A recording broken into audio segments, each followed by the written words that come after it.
INA Podcast. La radiodiffusion télévision française présente Les aventures de Tintin d'après Hergé, feuilleton de Nicole Strauss et Jacques Langeais, musique originale de Vincent Vial, réalisation Jean-Jacques Vierne. Ce soir, le Temple du Soleil, 14e épisode. Enfermé dans un cachot du Temple du Soleil avec Milou et le capitaine Haddock, il a suffi à Tintin de lire un fragment de vieux journal pour retrouver tout son optimisme. Chez les Dupont aussi, il y a des hauts et des bas. À l'heure où Tintin reprend confiance, ceux-ci arrivent au sommet de la tour Eiffel par l'escalier. Doucement, mon cher Dupont, doucement. Allez, allez, courage, allez, on arrive, quoi. Tenez, ça y est. Oh. Ah, ça, par exemple. Qu'est-ce qu'il y a? Ils sont pas ici. Pas ici? Ah, mais vous avez raison, ils ne sont pas ici. Trouvez pas ça curieux, vous? C'est le mot, Dupont. Curieux? Et le pendule pourtant indiquait... Attendez, regardons encore dans le livre. Voyons, les oscillations pendulaires du pendule doivent se tourner dans le sens des aiguilles d'une montre et se rapprocher de l'aimant. Il n'y a pas de doute, voyez vous-même. Voilà. Et à ce moment-là, que le pendule oscille de droite à gauche, au moment métallique... Pas de doute, voyez vous-même. D'après les mouvements du pendule traduits dans cet ouvrage, ceux que nous recherchons doivent en ce moment même se trouver dans un endroit élevé. Bien élevé, même. Redescendons, Dupont. Pourquoi faire? Il y a à Paris beaucoup d'autres endroits élevés. Pas un mot de plus, Dupont, j'ai compris. Notre-Dame. Le Sacré-Cœur. L'Arc de Triomphe. Chut, le nôtre approche.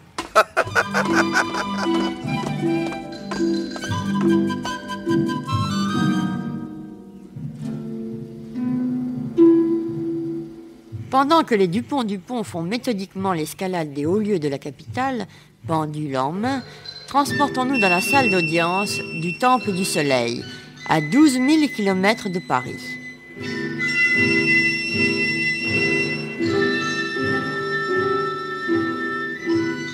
Là-bas, Tintin et Haddock comparaissent de nouveau devant le grand Inca.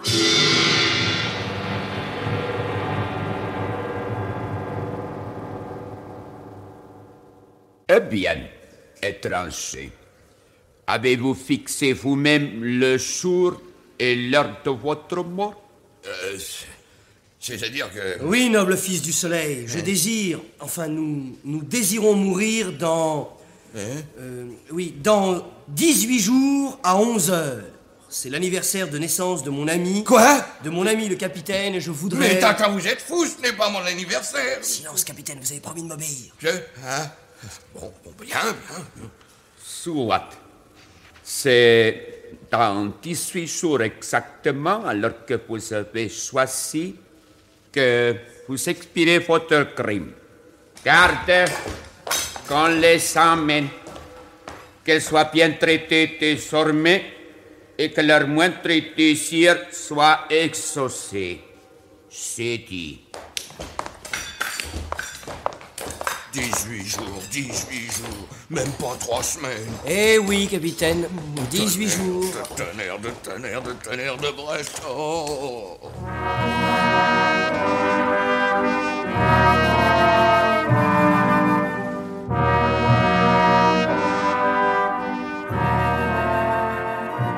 Haddock ne parvient pas à partager l'optimisme de son ami Tintin, qui arbore un sourire un peu énigmatique. Mais tiens, on ne les reconduit pas dans leur cachot, comment se fait-il? Curieux, ça. On ouvre maintenant devant eux une porte, et nos amis se retrouvent dans une vaste pièce, aux murs recouverts de tentures de laine fine. Il y a aussi des lits confortables, une table sur laquelle sont posées une coupe de fruits et une cruche. Ah, un détail ennuyeux. Ici également, la fenêtre est garnie de solides barreaux.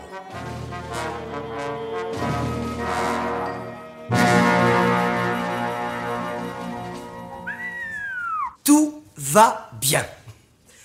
Regardez, ces fruits sont magnifiques. Bon, tout tout va très bien, madame la marquise. Nous allons être grillés dans 18 jours, mais à part ça, tout va bien. Je dirais même plus, comme nos amis Dupont, tout va bien. Oh, tonnerre de 1000 sabords, de 1000 millions... De 1000 milliards, de 1000 sabords, de 1000 tonnerres, je sais, capitaine. Oh! L'atmosphère est tendue, mais alors que l'humeur de Tintin reste égale, le moral du capitaine Haddock suit une courbe capricieuse. Il tempête, gémit, se révolte, puis devient subitement apathique.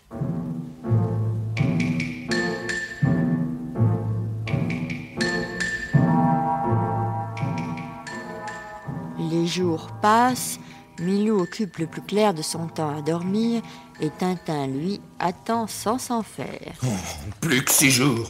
Tonnerre de Brest, oh, misère de misère. Oh. Ça, c'est un mauvais jour. Parfois, pourtant, une toute petite lueur d'espoir s'allume. Comment en sortir? Qui pourrait nous aider? Zorino, peut-être, oui. Oui, mais comment? Ah! Oh,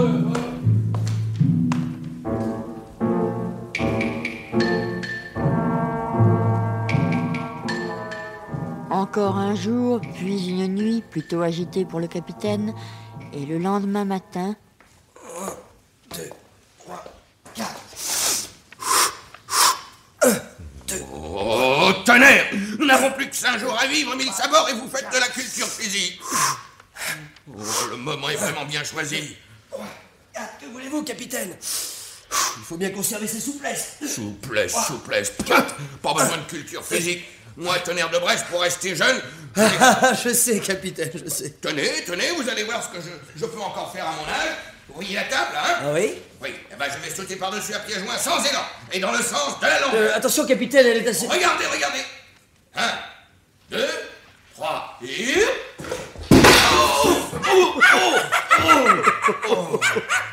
Vous trouvez ça drôle? Non, Mon pied a glissé au départ. Oh, mes fesses. Oh là là. Oh, attendre. Mais nous ne faisons que ça, et l'heure approche pendant que vous vous prélassez sur votre lit.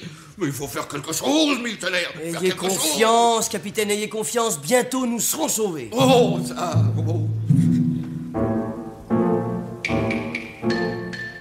L'optimisme de Tintin est-il naturel? Ne cache-t-il pas la vérité à son vieil ami? Oh, c'est pour demain. C'est fini. Plus rien à espérer. Oh, jamais je n'ai touché à ce point le fond du désespoir. Jamais. Oh là là.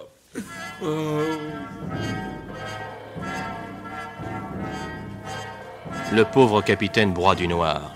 Ce qui, par-delà les terres et les océans, n'échappe pas aux pendules des Dupont. Ceux-ci, vêtus en mineurs, sont à cette minute même au fond d'une mine de charbon.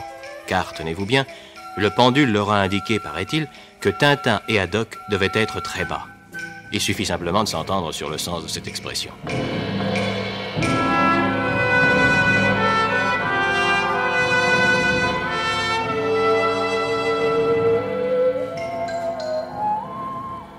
Mais abandonnons les Dupont dans leur mine. Remontons à la surface et volons vers l'ouest, derrière le soleil qui brille déjà au-dessus du temple qui lui est consacré. C'est la dernière fois qu'il brille pour nos amis prisonniers. L'un d'eux, derrière les barreaux, se lamente. Plus que quelques heures à vivre. L'expédition suisse est en route pour la cordillère des Andes. Oh, tout ce que vous trouvez à faire, c'est de relire pour la 100e fois ces fragments de journaux. Oh, lecture intéressante, capitaine, mais malheureusement, il en manque. Oh, sans ces satanés barreaux de tonnerre de Brest, il y a longtemps que je ne serai plus ici.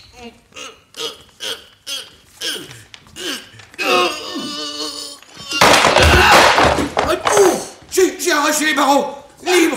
Nous sommes libres. Vite, Tintin, enjambons la fenêtre et filons. Ne faites pas ça, capitaine, vous allez vous rompre les os. Ben, essayons toujours.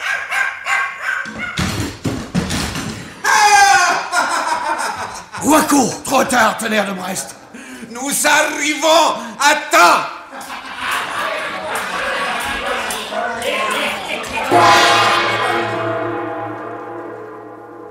Cette fois, il n'y a plus d'espoir. C'était la dernière chance du dernier jour. Le soleil est déjà haut dans le ciel et c'est à 11 heures que le sacrifice doit avoir lieu.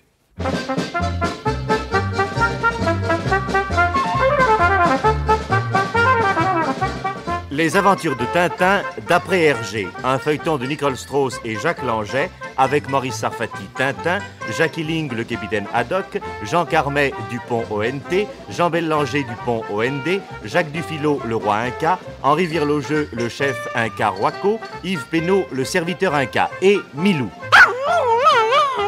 Prise de son Jean Jusforgue et Jacques Chardonnier. Bruitage et effets sonores Joël Noël. Assistante Michel Pietri. Musique originale de Vincent Vial. Réalisation Jean-Jacques Vierne.